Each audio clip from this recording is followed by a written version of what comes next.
Jagan warning mode. Kodali వంశీకి Jagan class. మొత్తం 20 మందికి వైసీపీ అధినేత కర్తవ్య బోధ చేశారని. తాడేపల్లిలో అందుబాటులో ఉన్న మాజీ ఎమ్మెల్యేలు, నియోజకవర్గ ఇన్ఛార్జీలకు జగన్ నుంచి పిలుపు. వైసీపీ బలోపేతంపై జగన్మోహన్ రెడ్డి గారు ఫుల్ ఫోకస్.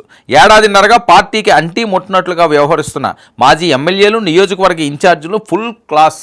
జగన్ క్లాస్ ఇది. ఏం చేస్తారు నియోజకవర్గాలను పట్టించుకోకపోతే? ఈయన రోడ్ల మీద పాదయాత్రలు తిరుగుతానంటే మీరందరూ ఇళ్లలో కూర్చుంటే ఏం చేస్తారు? ఉంటే ఉండి పోతే పొండి అనే స్టేజ్కి వచ్చేసారని. చాలా కీలకమైన అంశం. అంటే చాలా సీరియస్గా ఉన్నాడు ఆయన. ఎందుకంటే ఒక పక్క సిబిఐ కోర్టుకి రమ్మని చెప్పి వెళ్ళడం, ఆ కేసులు ఏమవుతాయో తెలియని పరిస్థితి. ఇలాంటి 15-16 కేసులు సిబిఐ చుట్టూ తిరుగుతున్నాయట. ఈ టెన్షన్లన్నీ ఈయనుంటే నియోజకవర్గాలను పట్టించుకోకుండా వీళ్ళందరూ కూడా సైలెంట్ మోడ్కి వెళ్ళిపోతే నెట్వర్క్కి దూరంగా ఉంటానంటే ఎలాగవుతుంది? మీరు వస్తారా నెట్వర్క్లోకి, లేకపోతే లేదా అని చెప్పి ఫుల్గా క్లాస్ స్పీకర్ అని. ఇక కొడాలి నాని, వల్లభనేని వంశీపై మాజీ సీఎం అసంతృప్తిగా ఉన్నారా? ఎమ్మెల్యేలుగా ఉన్నప్పుడు ఇష్టం వచ్చినట్లు ప్రవర్తించిన నేతలు అధికారం పోగానే తమది బాధ్యత లేదన్నట్లుగా వ్యవహరించడంపై వార్నింగ్.